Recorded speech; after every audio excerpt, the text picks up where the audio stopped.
It's time. I'll tell you a story. A story of In the saggy flesh.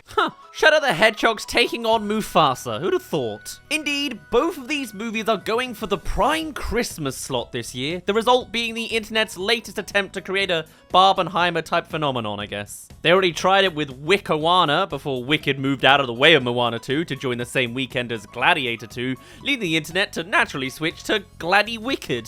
Okay. Honestly, it's just not the same, no matter what you try to do for hype, but oh well. The thing with a phenomenon is that you can rarely repeat it in the same way. But now, the memes have been rolling for Shadow to take it to the lion's den.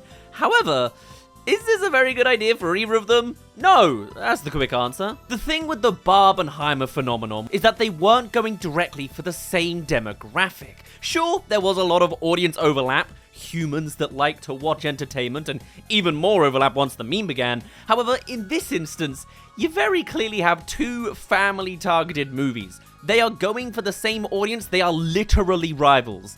I never see the point in this sort of thing. I get that this will be around Christmas, you know, it's a good slot, but you're kind of eating out of each other's box office here. I don't really see how it succeeds either direction. However, they have both now doubled down on their decision, and that leaves us with one question: who's actually gonna win? Now here's the thing, what I want is for Sonic 3 to be the one to come out on top. I found a lot to enjoy in the first two Sonic movies. Whilst not taking themselves too seriously, they have taken the IP and its fan base pretty seriously and are very easily one of the best video game adaptations we've actually seen on the big screen. I mean, when they went down a more than dodgy path with the character design, they took on the feedback and spent millions actually redesigning him. Although Paramount are now, bankrupt, which kind of suggests these sort of decisions may not have been completely to their benefit, boy did it benefit us. What could have been a half-decent family movie ruined by an awfully executed lead character became the first family favourite of the 2020s, as well as one of the last hurrahs at the box office before the pandemic nearly completely destroyed the industry. It was well put together, the casting of Jim Carrey elevated it in droves, giving us full 1990s Carrey once more. Ben Schwartz's Sonic was inspired, and they got James Marsden another gig, so big respect for that. Kinda redeems his other go at the Hollywood baseline white guy drives with an animated character in passenger seat subgenre, being, Hop. It's definitely hard having the worst Illumination movie on your CV, so I'm glad he could make up for it. See? Despite its run potentially being cut short by the pandemic, Sonic still pulled in a respectable $306 million. Not breaking the records, but respectable for a modestly budgeted family movie that came out just before the big planet-closing virus took over the stage. This, of course, wouldn't be the last time Sonic succeeded against the odds of a business flattened by the pandemic. Despite cinemas still recovering in the early stretch of 2022, with most audiences still by and large staying away from theaters, Sonic 2 managed to outgross the original. With a $405.4 million gross, it set the Sonic graph fully in motion. And okay, I know some people thought it was a step down from the first. Dear God, I hope they don't do another wedding subplot in the third movie. However, despite that, I had a ball with the second Sonic movie. They doubled down on the Easter eggs and the lore, and I was just all here for it. It's my toxic trait. It's why Mario, which is just another mid-Illumination effort, I absolutely fell for. Do what you want, movie. Just chuck Pikmin in the background and I'm there. Anyway, it was another great time at the cinema. Full marks from me. Can't wait for the third. Knuckles, the TV series, was awful, but hey, it was on Paramount Plus. Doesn't count, right? Like a lot of the Disney Plus shorts and series, I can basically look at that like DVD bonus content from back in the day. Although it does also make me have a little bit of a blip for my expectations for the third Sonic movie, but we'll see. So yes, Sonic 1 and Sonic 2 respectively made $306 and $405 million, combining together to over $711 million total. Not bad at all. Yeah, so the 2019 Lion King movie made $1.6 billion by itself. For those mathing things up, that's over 2 times the gross of both Sonic movies combined. It's a depressingly uninventive recreation of a beloved classic, but my god, it made money. It was, until recently, the highest grossing animated movie of all time. I'll say it again, it is an animated movie, despite the fact they very clearly don't want to market it as that. The Sonic movies, despite all the clearly animated cartoonish characters, has way more authority calling itself a live-action franchise. What a weird twist these two have on each other. Hello there! Thank you for making it to the halfway mark of this video. As per usual, do subscribe if you haven't already, or come along and join our Patreon. We have a free membership tier if you're interested in just poking around, but you can find all sorts of behind-the-scenes stuff. Raw audio, scripts, behind the scenes, full versions of edited down content, and just a more direct way to support me if you're interested. Anyway, I'll let you get back to the rest of the video. Bye-bye! Other than literally the sun at the start, everything you see in this movie was animated. It pains me to say it because I don't like this movie, but a thumbs up to the animation is that a lot of people still call this the live-action Lion King. Anyway, thankfully Inside Out 2 recently dethroned this monstrosity on the highest grossing animated movies list, so I guess I'm happy. That all being said, can this new movie get close to the success of the remake? The big pro is that this is connected to the Lion King brand, of course, which has otherwise been an automatic print for movie. It is also, in a rare case for Disney these days, an original story, as opposed to being a remake like the first one.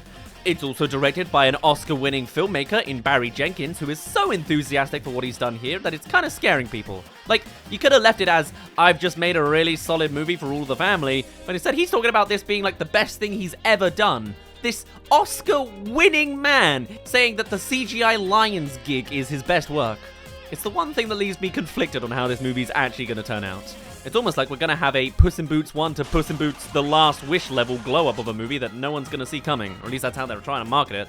And I'm fully willing to still be one of those people because I remain very skeptical about this project but would love to be proven wrong. There may be some intrigue for this new story, although it's a prequel, so we already know that Mufasa's getting cliff-slammed and hoof-pounded to death eventually. And that's something that may hurt it.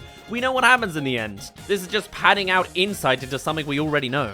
And instead of the original animated movie, this is in the world of the remake. And on the bookkeeping front, this makes sense as that's made some major money for itself, but that does also mean another thing.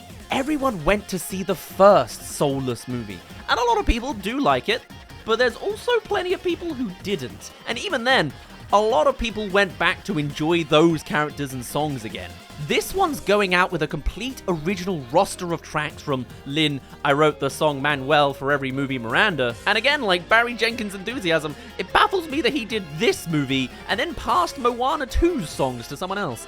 So with all that in mind, I'd wager that perhaps Mufasa the Lion King, still a weird title by the way, could potentially make about half of the first one.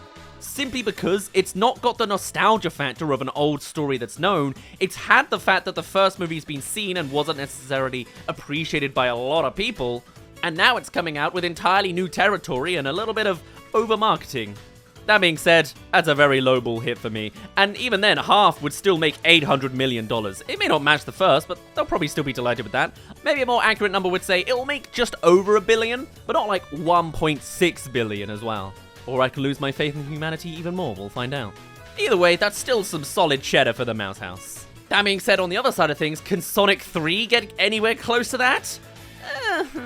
It's a solid maybe. Maybe. If we were looking at the tracking for the previous two movies, Sonic 3 would be making around $500 to $550 million, which, even if it does and it doesn't get it to those Mufasa numbers, would still be a pretty big success for Paramount and Sega. They don't actually care about the Lions, they just want to up that franchise progress bar. However, there's one thing this movie has that the first two didn't have in its favor.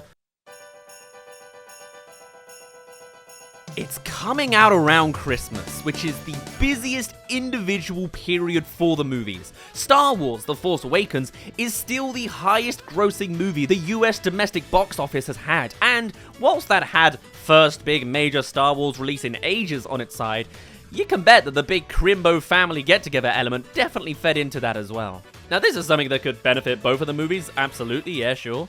As really, it's kind of like both of these people are putting in their major movie hits for the major movie slot of the year. But even if Sonic doesn't beat Mufasa, we saw another video game adjacent movie in the Jumanji reboot do really well alongside another major Disney release, Star Wars, obviously. I know I expressed my doubts about competing for the same audience, but in the festive period, there will be a lot of families out looking to see stuff, so there should be a generous amount of potential viewership for both movies.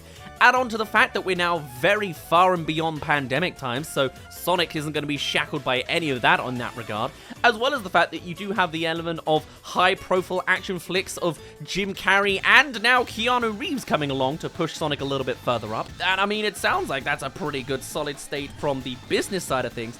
And then from the narrative perspective, the actual storyline that Sonic 3 is mirroring and paralleling is one of Sonic's most popular video game narratives across all of their franchise, and has story beats that actually have Sonic fans practically frothing at the mouth. We are dying for that blonde girl to be shot down. Shadow the Hedgehog, please join me by my side and we shall rule the earth together. Ha! It's as if Sonic has gotten all of the pieces needed to make it the most powerhouse it can be. It's got the perfect slot, a great casting, a great story beat to cover, and it's been on the rising track since it started.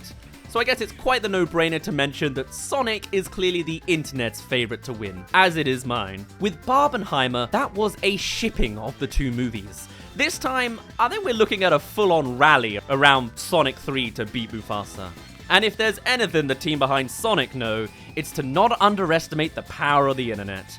For a franchise that began with listening to online feedback, it would be almost poetic if that same voice pushed Sonic to being a billion-dollar movie. And even if it only makes half of that, it's still a huge success. Maybe the last one Paramount has before the whole company collapses.